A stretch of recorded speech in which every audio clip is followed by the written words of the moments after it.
Good morning, everyone. I am Partha Bandopadhyaya, and today I'll be talking about a certain kind of logic used in Buddhism called Catuṣkoṭi. Before I begin, I want to thank Swaminiji for giving me the chance to present this year and last year. Since I'm not from a traditional field of Sanskrit or Indology, I'm extremely grateful for this opportunity. So thanks, Swaminiji. So the paper is titled Catuṣkoṭi and the Paradox of Ineffability, and we'll come to ineffability a while later. So it aims to understand the complex nature and evolution of this structure. And the importance of this comes from the fact that it is widely used by Buddhist traditions and even Hindu traditions, as we'll see, its engagement with various other systems that it came in contact with in its long journey. Now, the logical structure of any system is always containing the hidden assumptions of its metaphysics, and it is true of Catuṣkoṭi also. Now, it's a journey for around 2000 years and continuing to this day as Western logicians are now trying to understand it in their own form with certain problems that come inherent in their tradition. Now, the first hints of this are contained in the Buddha's original talks that he did with the wandering ascetic Vatsagotra or Vachagotta, as in the Pali tradition he is known. So in one of those sutras, which is called the Agi Vachagotra Sutra, there's the exchange that goes on between Buddha and Vachagotta, where he asks that, Master Gautama, do you think that after death a Tathagata exists?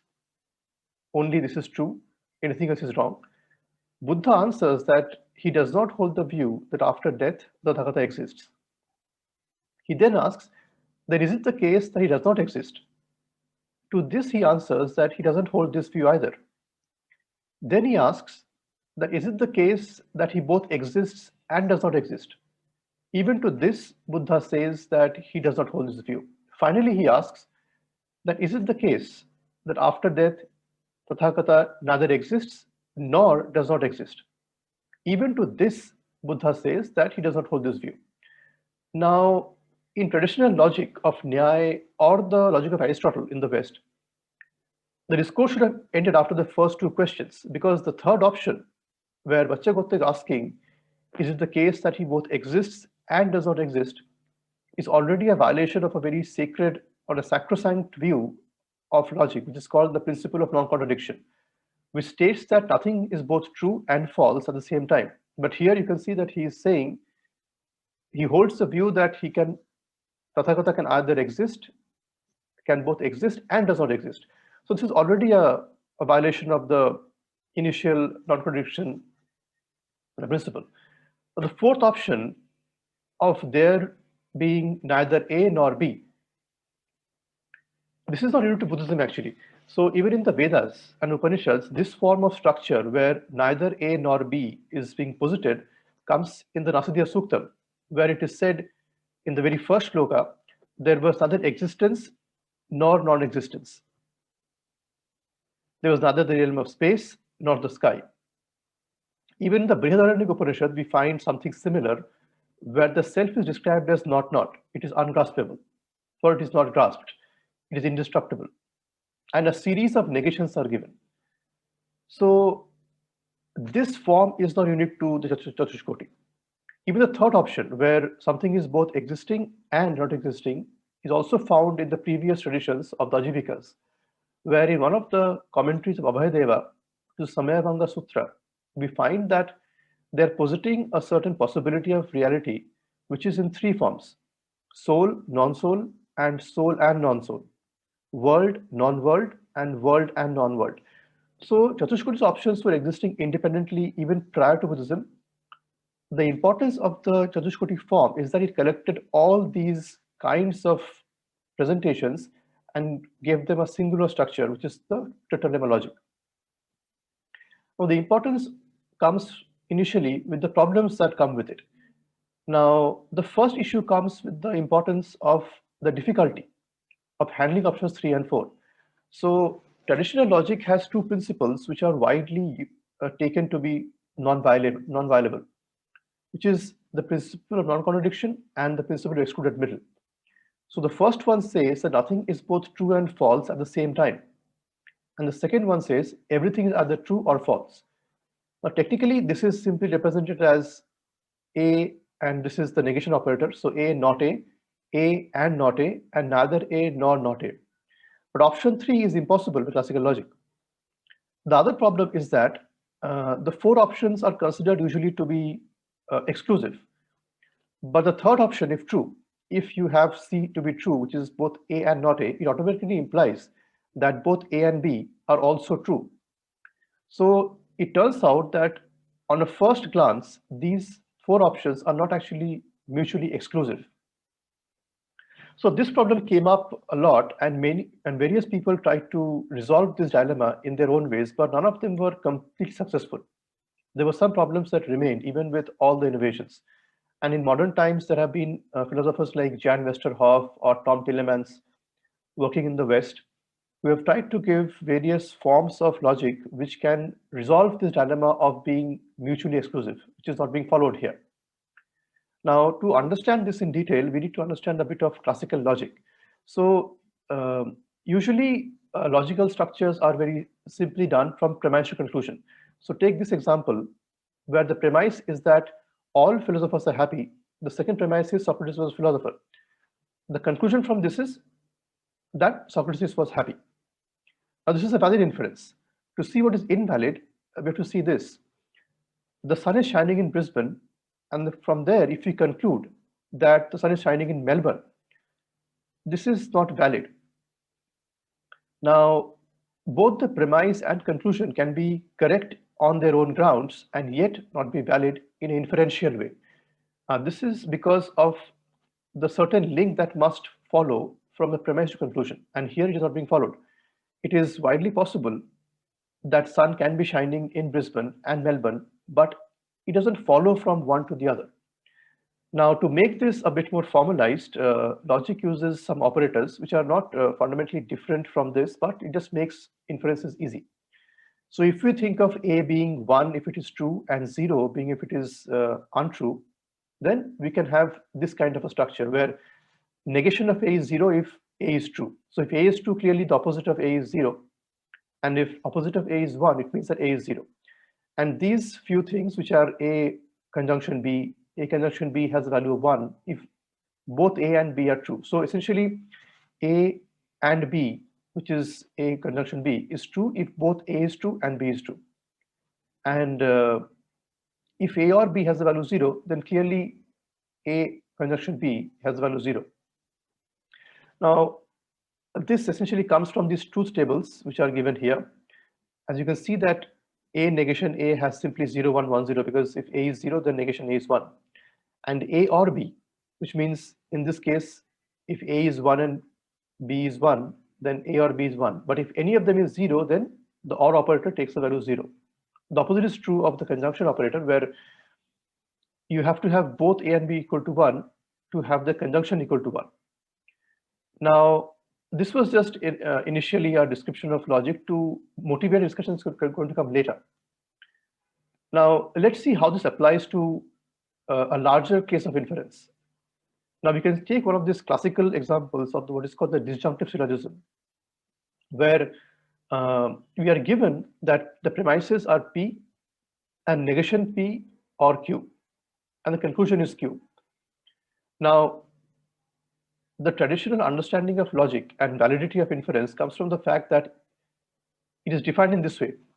If both your premises are true, the conclusion must be true. Now, in this example, where you have premises P and negation P or Q, we can see that suppose we have a case where both of them are true. P is 1 and negation P or Q is 1. Now, since negation P has the value 0, Q must have the value 1. Thus, we see a case here where both premises have value 1 and the conclusion also has the value 1. So this is essentially valid. Now, look at the second case in which we have a premise which is P or Q and conclusion is P and Q. Now, if we give a value of 1 to P and Q the value 0, we can see that P or Q has a value 1, but the conclusion, which is P and Q, does not have a value 1, it has a value 0. So this is invalid because our premises have the value 1, but conclusion has the value 0. So in all logical inferences in symbolic logic and Western logic, and sometimes even in Nyaya logic, this is the fundamental definition of validity. Your premises must have the value 1, and the conclusion also must have the value 1. And we finally come to one of the most important problems with classical logic, which is called explosion. Here we have a premise or two premises which have the value P and negation P and conclusion Q. Now, the important feature of this is that there is no interpretation in which both of them have the value 1, because if P is 1, negation P is 0, and if P is 0, the negation P is 1. Now, a fortiori, there is no interpretation in which both premises take the value 1, and that is why the conclusion does not have the value 1. So we cannot say it is invalid, because invalidity only comes when premises have the value 1 and conclusion has the value 0. But since that case doesn't even apply here, validity isn't the problem with explosion. Now, that is why sometimes it is said that explosion as a premise, as a very feature of logic, is valid. But it is vacuously valid, because the conditions that can validate a premise and conclusion don't even apply here. Now, this is a very big problem lasting for a long time, where contradictions are highly susceptible to condemnations of this kind of problem, where they say that if contradiction is allowed, then everything is valid. And this is the form of that structure where explosion is the problem. Now, the fear that contradictions entail everything is widely used to express strong condemnation of this notion of the acceptance of contradiction. So this is one of the limitations of classical logic, and we'll see how to resolve this a while later. So modern logic has gone into far more innovative aspects of logic and come up with newer developments to resolve such problems like explosion and the limitations of the classical logical structure. And one of them is called non-classical logic. And in this system, which is now at least I think 30 years old, there have been innovation which is called the first degree entailment. Now we'll see how this is used and how it applies to Catuṣkoṭi a while later. Now, it can be set up in various ways. The simple thing is that in contrast to traditional logic, where a sentence can have only 1 or 0, it can either be true or false. In this kind of logic, we relax assumption. We say that it can have a value of both 1 and 0. Now, suppose, for example, that A has the value 1 and B has the value 1 and 0. Now, A and B has the value 1, since A and B have the value 1, and it has the value 0, since B is also 0 in addition to 1. Or suppose that A has value 1 and 0. The negation A also has 1 and 0. So negation of A has the same value as A. Now we go back to what we saw earlier, which was here, called the disjunctive syllogism. Here we saw that this was valid because both P was 1 and negation P or Q was 1, and the conclusion also was 1. But in here, we see that suppose we have this kind of structure again, but with the new 1-0 combination that was allowed in this logic, premises P and negation P or Q and conclusion Q remains. Now consider an interpretation where P has both 1 and 0, and Q simply has the value 0. So we can see that negation P or Q has the values 1, because negation P has value 1, and 0 since negation P and Q have the value 0. Hence both premises have at least the value 1. But the conclusion doesn't have the value 1. Conclusion has the value 0. So in this logical system, this kind of a disjunctive syllogism does not hold validity. So the inference is invalid. And for good measure, as we can see from the logical structure of it, even explosion, which was a problem in the previous logical system, is invalid in FDE. Because in the same interpretation, both P and negation P have at least the value 1 and Q doesn't. We can have another way of saying the same thing in a diagrammatic form. So here we have the semantics of 1 and 0. We can have 4 cases. The true case, when it is 1 and 1 only. The false case, when it is 0 and 0 only. Both where 1 and 0 is taken, and n where neither 1 nor 0 is taken. Now we can see that this structure gives us an exact representation of Catuṣkoṭi, because Catuṣkoṭi essentially says that either you have only A, which is true, 1 and 1 only, either you have none, 0 and 0 only, you can have both 1 and 0, or neither 1 nor 0. So this is the great innovation which has now enabled logicians to represent Catuṣkoṭi in a way that was not possible earlier. And we'll see how this matters going ahead. So we go back to Buddha's silence. The question is, what was the real reason why Buddha was silent in the questions that were asked to him? Now, in various situations, there are various reasons why he was silent. So the initial one was that he did not consider that these questions had anything to do with liberation, since Buddhism was fundamentally focused on the end goal of mukti, or liberation, or nirvana, as they said. At many places, Buddha says that I can answer this question, but it has no purpose in attaining liberation, as this example, in the Chulla Mulunkya Sukta, where Buddha is saying that the desire of a seeker to understand questions of the form, like Vatsagotra, is like a man wounded by an arrow who is thickly smeared with poison, but he wants to know before he is cured by who has come by the surgeon, whether the man who is treating him is a Brahmin or a merchant or a worker. And he would say that I would not let the surgeon pull out this arrow until I know the name and clan of the man who wounded me. Now, Buddha considered this a huge waste of time and a very foolish thing to do. That when your fundamental goal is liberation, why are you wasting time asking questions which have no purpose in helping you to that goal? But this is not the only reason why Buddha was silent. In a later stage, we see in the Agi Vachagotra Sutta again, where he asks that, what do you think, Vacha? Suppose the fire were burning before you. Would you know the fire is burning before me? He says yes. Now, suppose somebody were to ask you that what does this fire depend upon? He says that it depends upon grass and the sticks. Now, if this fire were extinguished, would you know? He says, yes, master, I would know it has stopped burning, it is extinguished. Now, then if somebody asks you, when that fire which was extinguished, to which direction did it go? Did it go to the east, the west, the north, or the south? Vachagota then says that this does not apply because the fire depended upon the grass and the sticks. When they are used up, there is no more fire. So the intention here is to explicate a certain assumption behind Buddha's silence. The question is that if fire doesn't even exist, then is it any point asking to which direction does it go? This is called in philosophy presupposition failure. The problem here is in presupposing that fire exists. When it doesn't even exist, then what is the point of having any answer to all these questions? Does it go to the east, to the west, to the north, to the south? Now, we'll come back to this a while later. And the Buddha, when he talked, he didn't exactly give out a logical structure, which was left to Madhyamika and the work of Nagarjuna.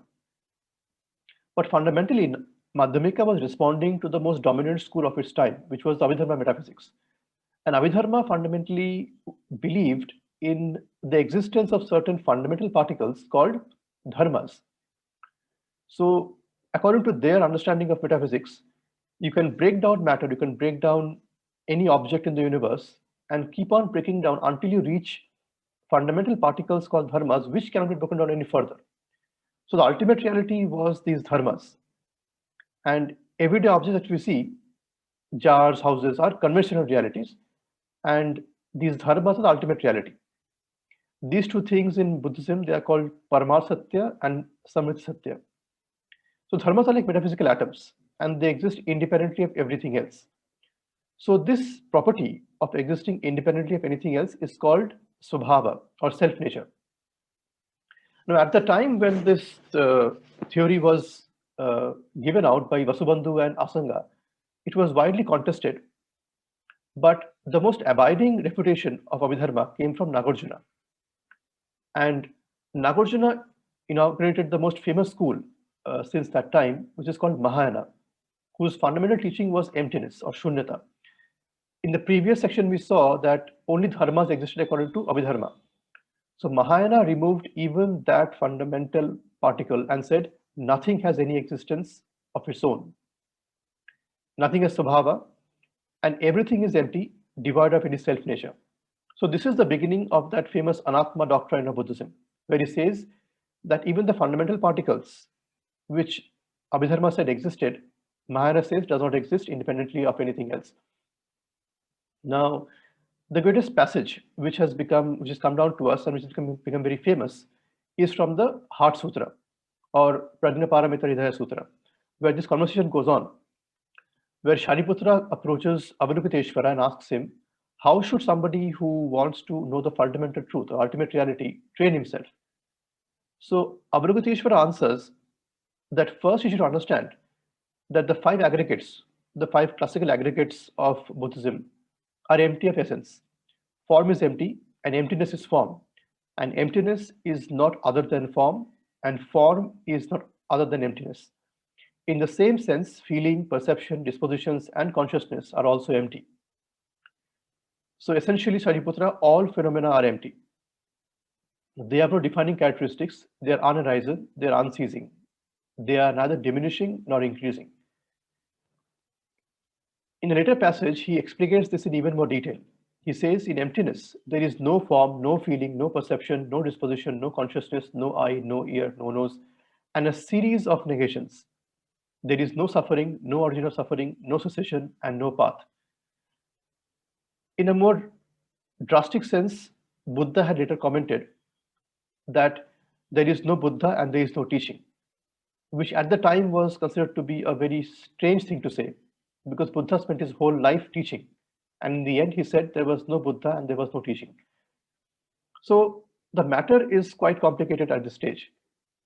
The notable thing here is that we have to understand is that it is not just about empty, that is the main point, but emptiness.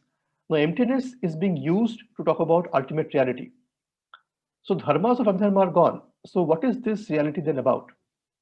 In the famous Ashtadasa Sahasrika Prajnaparamita Sutra, the Buddha hints at how to grasp this. So he says that the non-duality of existence and non-existence, as well as the absence of intellectual multiplicity with regard to dharmas, such as form, etc., and also with regard to emptiness of form, that should be viewed as the inherent mark of non-discrimination. So he says that there is no duality in ultimate reality. Conceptual discriminations are a mark of conventional reality and must be shelved. One should give up all discriminations, even between being empty and not being empty. The last distinction was to occupy many generations of Buddhists, because emptiness being the discourse, it being something that is taught between a teacher and a student, is being taken as a view, and in the end, it is being said that one should relinquish even the distinction between empty and not empty. We'll come to what it means a while later. Now, the point is that since ultimate reality is free from all conceptual discriminations, it cannot be described. Because description, discoursing, philosophy, any such thing is always employing concepts, and concepts fundamentally depend on discrimination. 2000 years later, Hegel would give and Spinoza would give a far more elaborate understanding of why such is the case, but we can understand this even without coming to Hegel. That any conceptual elaboration will always make a distinction between something or the other. Thus, it is always discriminating, and since in the ultimate reality there cannot be any discrimination, even concepts have to be completely dismantled. But this is still not clear at this stage, which will become clear later. So one name of ultimate reality in Buddhism is Tathata, suchness, which is just the way it is and cannot be described. And in this passage, we see that when the Buddha enters the final reality, he just has the feeling that it is just what it is, and he simply enters into it. There is no talk, there is no elaboration. There is simply the abiding reality of suchness. We now come to the Mula Madhyamika Karika to elaborate this understanding a bit more. Now, this one work was the beginning of the most famous school of Buddhism, which was the Mahayana tradition, which was responding to the Hinayana and the Abhidharma and other schools that had come up before its time. Now, this one book has generated a lot of discussion and research in the last 2000 years. Fundamentally, it's the book of dismantling. Nagarjuna takes upon himself the task of reducing every philosophy that was existing at the time to nullity. So he's arguing against Nyaya, against Sankhya, against Abhidharma, against Vaisheshika. Of course, not naming them, but if you read the text, it is clear that which is opponent in which section of the book. And the first part of the book is an attack on Swabhava for the various things. So he takes up fire in the first chapter and says, after enumerating all its supposed properties, that fire doesn't have Swabhava. Same with space, same with objects, and same with philosophies. So since existence is understood as existing by itself, independently of others, Nagarjuna's main contention is that no thing really exists at all. Everything is empty. But we must immediately make a certain caveat that this is not nihilism.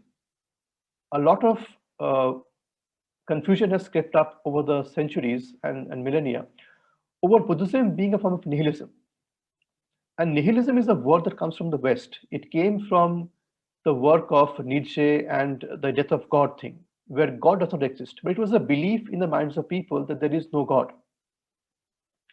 But Buddhism doesn't have the same contention. It has defined emptiness in a very specific technical way. And it's important to understand what the technicality is. A thing does not exist in a very specially defined way. So non-existence only means that it does not exist with self-nature. So if you see a cup or a table or a jar, a Madhyamika would not say it doesn't exist like a nihilist will say. For a Madhyamika, it doesn't exist with Swabhava. It exists conventionally. And it has a lot of things to say about conventional reality. Buddhism and Nagarjuna only says that ultimately these don't exist, but they do exist conventionally. So Buddha also in his discourse to Katyayana had said it, that one should take a middle way between reification, saying it absolutely exists, and nihilism, saying it doesn't exist. And this delicate balance is at the heart of Madhyamika discourse. So he uses two techniques fundamentally in the Mula Madhyamika Karika. One is reductio, where he reduces them to absurdity, another of regress. So here we are concerned only with the notion of two realities, which is what we encountered first in Abhidharma, where there was a conventional reality, an ultimate reality, which Abhidharma said to be dharmas. Now, for Nagarjuna, of course, since nothing has Swabhava, everything is simply conventional. And saying this, we might expect initially that Nagarjuna will say that he will simply remove the very notion of ultimate reality. And he has done this in some places where he says, for example, here, I prostrate to Gautama, who through compassion taught the true doctrine, which leads to relinquishing of all views. So initially, we can see that he is advocating relinquishing of all views. But at other places, he's saying something slightly different. For example, here. So he says that Buddha's teaching of the dharma is based on two truths, a conventional worldly truth and ultimate truth. And he says that those who do not understand the distinction between these two truths do not understand the Buddha's profound truth. Without a foundation in conventional truth, the significance of the ultimate cannot be taught. And without understanding the significance of the ultimate, liberation cannot be achieved. So here, emptiness seems to be a description of the ultimate reality, and it's a view that has to be understood. Contrary to what he said a while back, where he says all views have to be relinquished, here he's saying that ultimate truth has to be understood. So Chandrakirti, a great commentator of Nagarjuna who came after him, tried to resolve this in a way which he says in his famous book Madhyamikavatara, that the Buddhas who have an unmistakable knowledge of the nature of the two truths proclaim that all things, outer and inner, as they're perceived by the two kinds of subject, possess a twin identity. So they say that the object perceived by authentic wisdom is the ultimate reality, whereas the object of a deluded perception is the relative truth. So it is the same reality with two aspects. The sage sees one thing, the conventional man who is unenlightened sees another thing. Things, of course, get more complicated. So regarding the question about the state of the enlightened Buddha after death, he says, Having passed into nirvana, the victorious conqueror is neither said to be existent nor said to be non-existent. Neither both nor neither are said. This is back to the Catuṣkoṭi and the four options that are elucidated by him.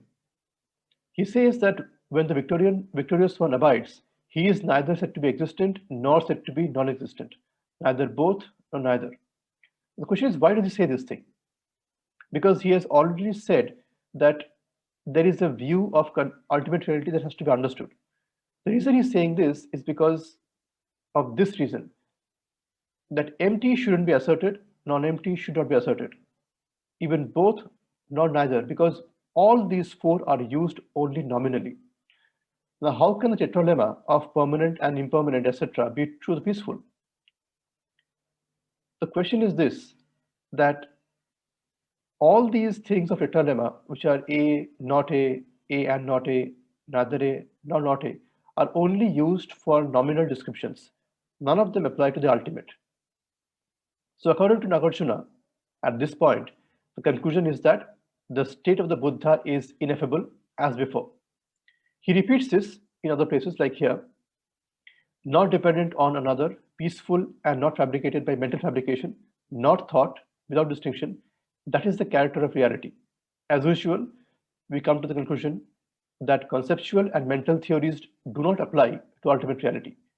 But again, at another place he says, there is not the slightest difference between cyclical existence and nirvana. Whatever is the limit of nirvana, that is the limit of cyclical existence. There is not even the slightest difference between them. Now, this is the constant to and fro between affability and non-affability that we encounter in the whole of Pola Madhya Karika. At one place, Nagarjuna says, we can't talk about the ultimate state. At another state, he says, we can talk about the ultimate state. Because cyclical existence of samsara is the world of discourse, is the world of discussion. And if he's saying that the ultimate reality is the same as this existence of conventional reality, then we can talk about the ultimate reality. So this is a very big problem that comes up and has to be resolved in some way. So we come to the resolution in a while. So up till now, we have been convinced that ineffability at least is mentioned in a lot of detail in the book. And this point of ineffability is also talked about by the Buddha and even illustrated by him in one of the great episodes given in the Flower Sutra, which comes from the Chinese tradition. So there, a famous episode happens where in ancient times, Buddha picked up a flower and showed it to the crowd. The entire crowd was silent except the saint Kashyapa, who broke out in a smile. After this, the Buddha said that I am the treasury of truth, the ineffable mind of nirvana, the most subtle teachings of the formlessness of reality. It is not defined in words, but is specially transmitted outside of doctrine.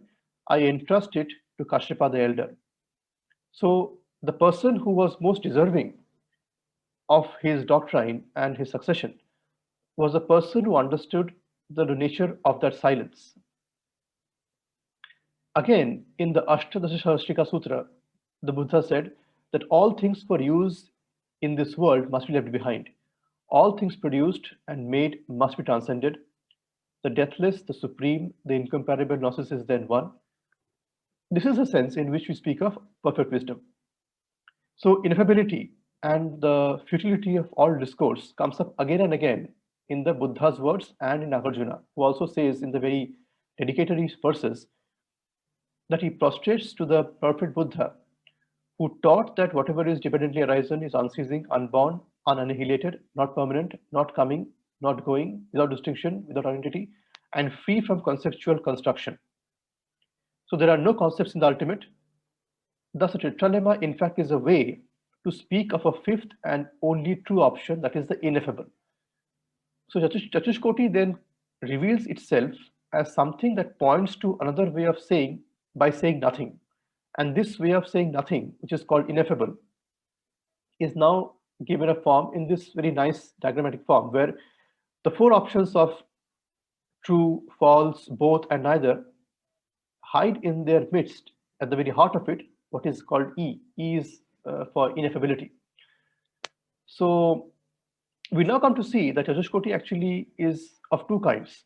The usual one, which is used by Nagarjuna, is for semantic Catuṣkoṭi, where he uses these four options to dismantle all kinds of discourse, all kinds of statements about ultimate reality, whether it be from Sankhya or Nyaya or Abhidharma or Vaisheshika or any other philosophical tradition. But all these four things are only a way to point out a fifth option, which is the option of saying nothing. So this nothingness, or the silence, or the ineffability of it, is given by this letter E.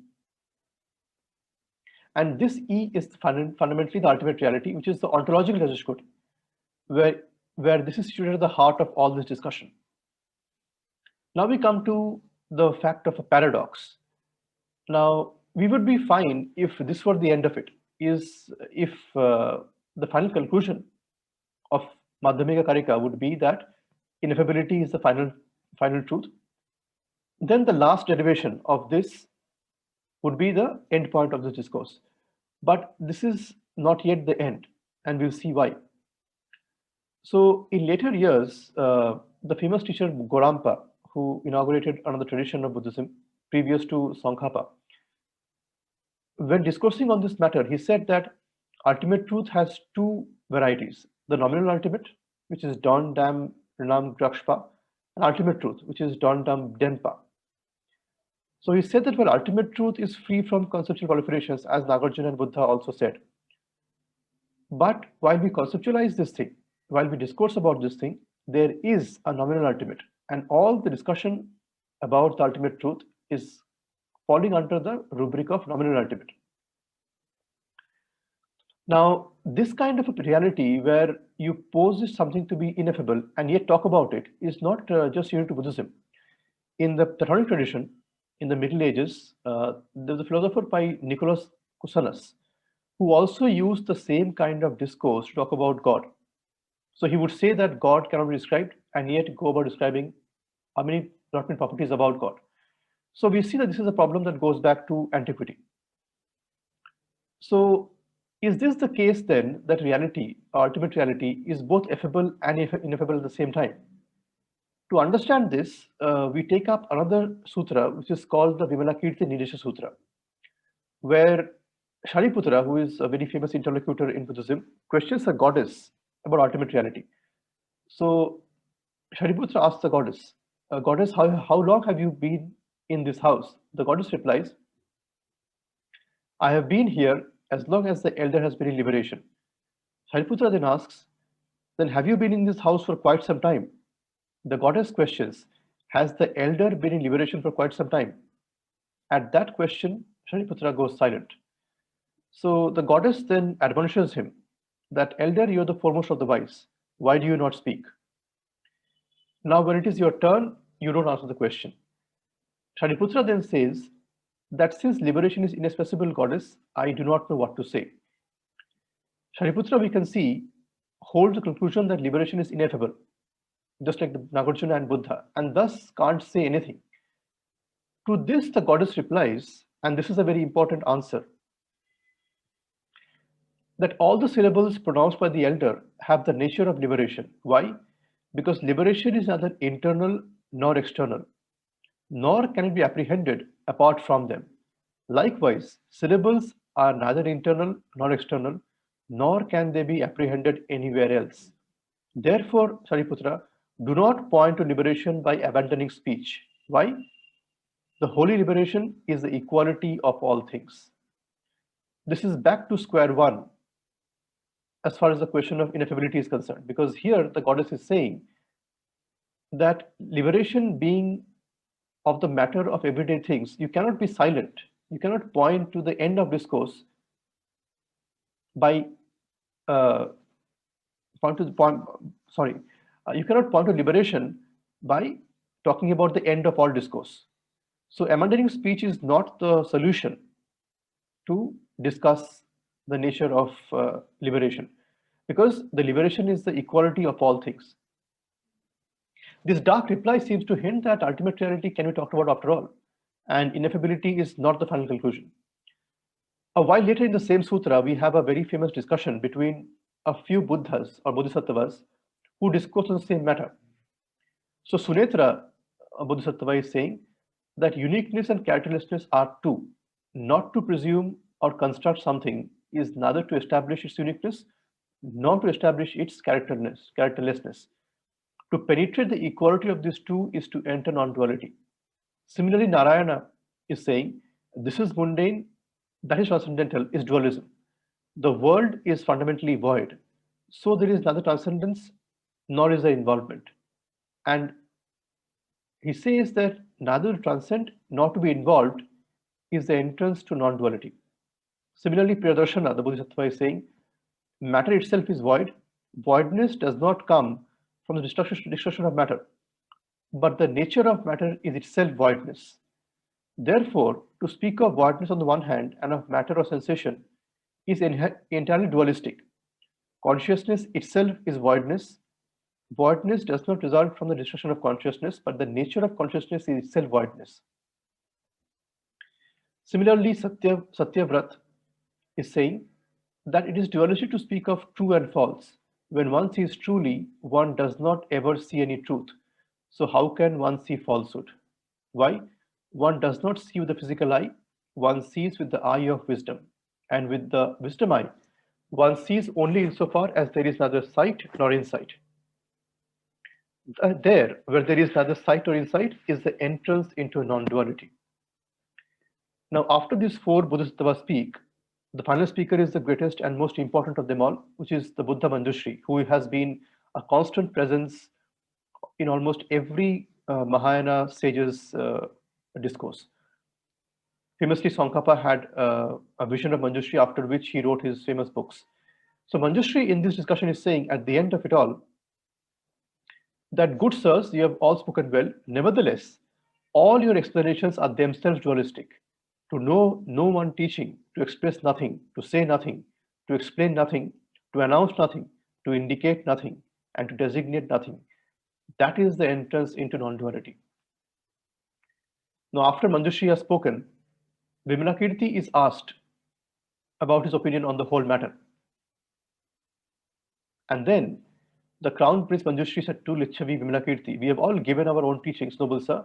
Now may you elucidate the teaching of the entrance into the principles of non-duality. And thereupon the Lichavi Vimalakirti kept his silence, saying nothing at all. On this, Manjushri applauds Vimalakirti and said, excellent, excellent, noble sir. This is indeed the entrance into the non-duality of the Bodhisattvas. Here there is no use for syllables, sounds, and ideas. So this answer of Vimalakirti is praised by everyone. The profound nature of this silence comes from the fact that Manjushri said that one can't speak about ultimate reality, but Vimalakirti showed the same thing.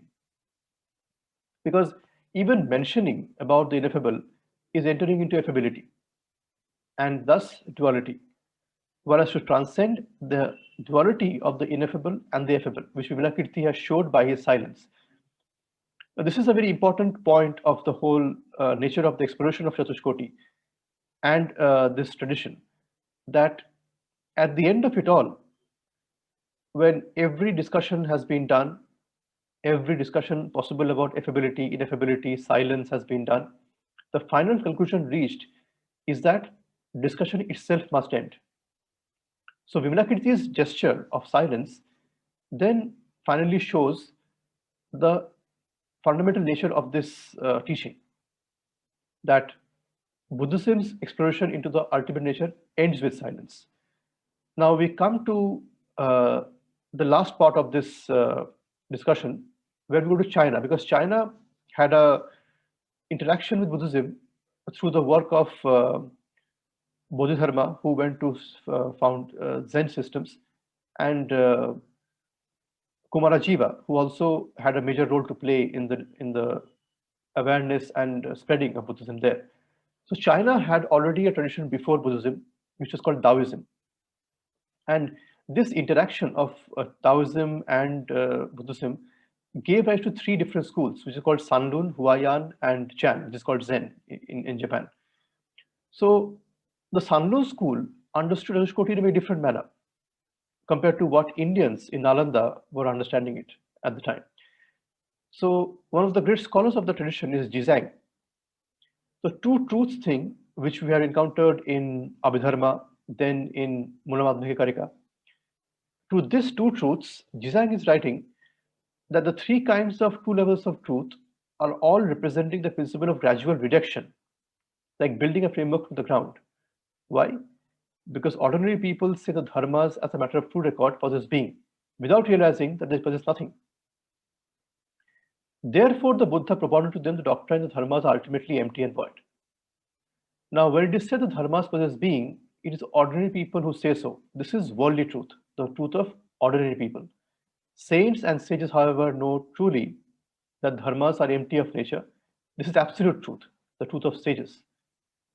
The principle of worldly versus absolute, this separation, that there is one conventional and one ultimate, is taught in order to enable people to advance from the worldly to the absolute and to renounce the truth of ordinary people and to accept that of sages.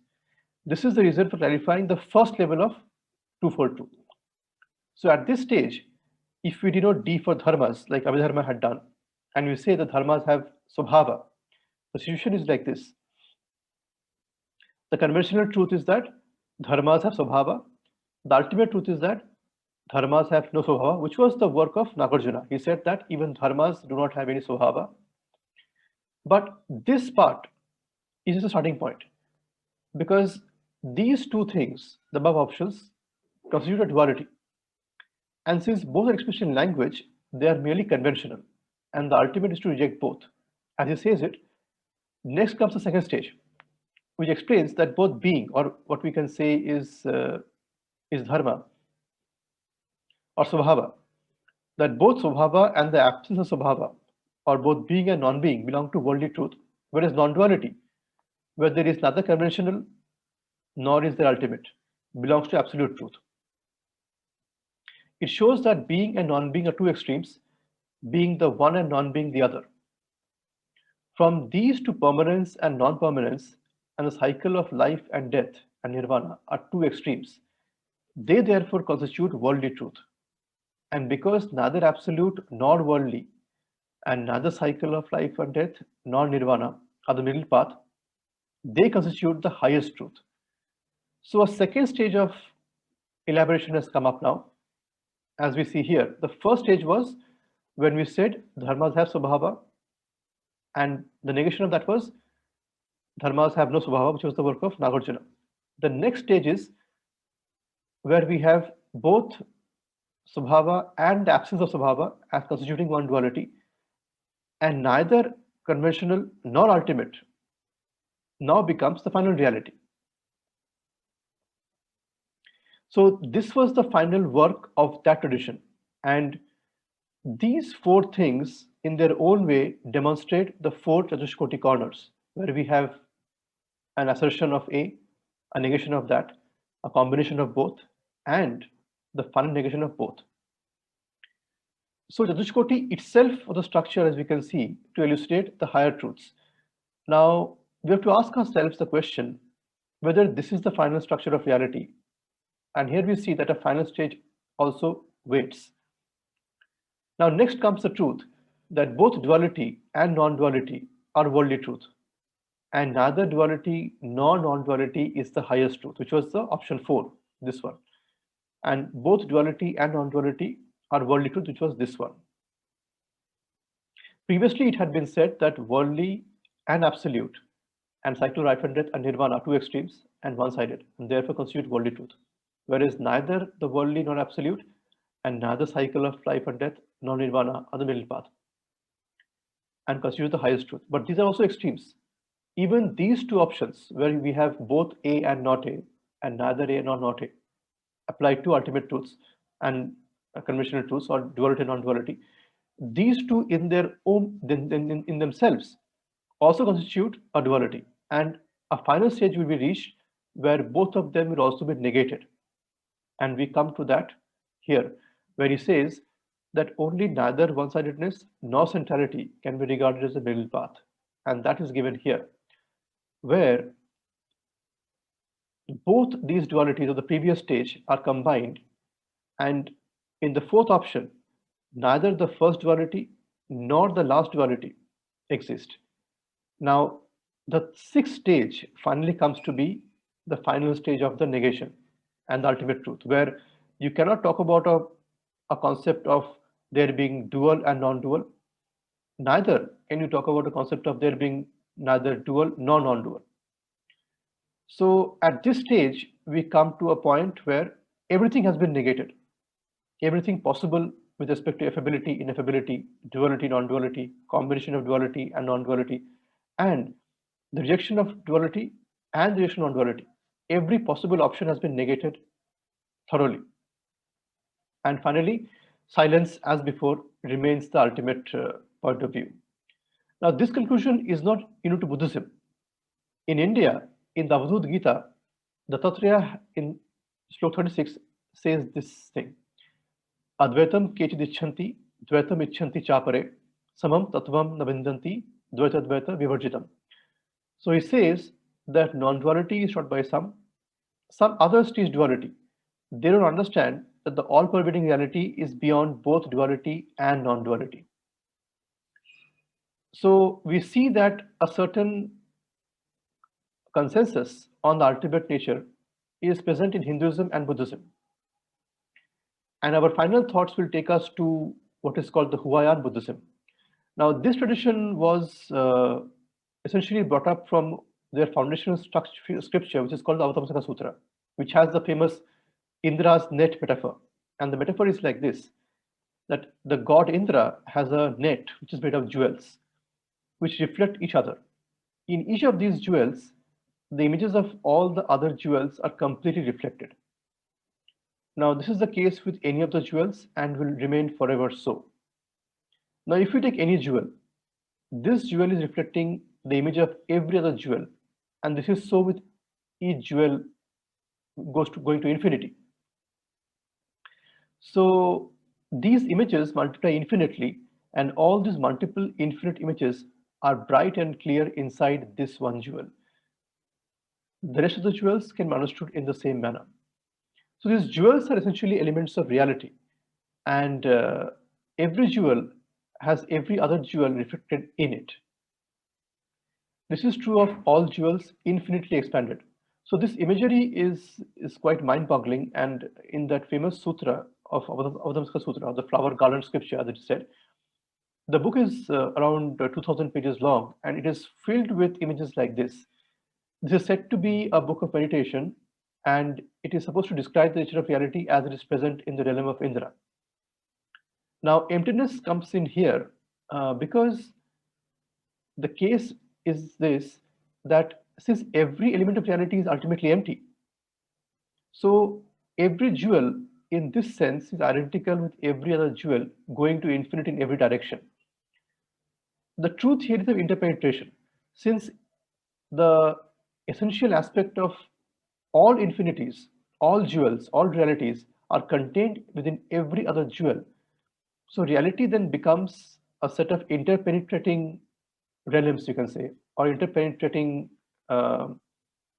aspects, where every aspect of reality is penetrating and penetrated by every other aspect of reality.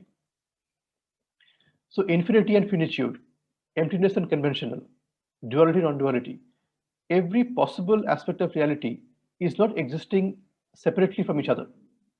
Each of these dualities are not distinct from the other, but intermingles in a very intimate way.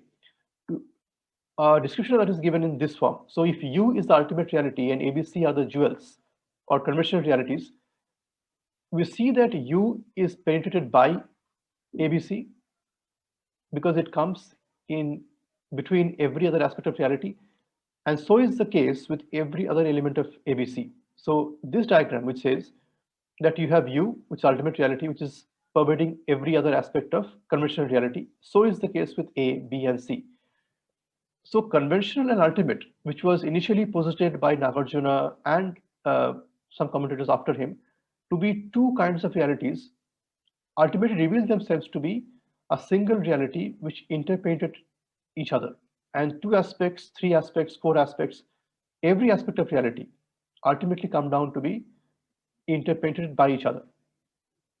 So this state of Indra is considered to be a description of the great Dharma Dhatu, which is considered in Buddhism as the ultimate nature. A word is given, a description is not given, but this Dharma Dhatu is the final reality. So all this discussion in this paper has been to elucidate the true nature of the understanding of emptiness. Emptiness is fundamentally a lot of the discourse on emptiness has come to mean a kind of nihilism, a kind of extinction, a kind of non-describable truth which almost borders on madness for many commentators in the past. There have been incidents where it is said that many arhats had a heart attack when the Heartsutra was first discoursed on by the Buddha in Rajagriha. Since then, a lot of misconception has crept up.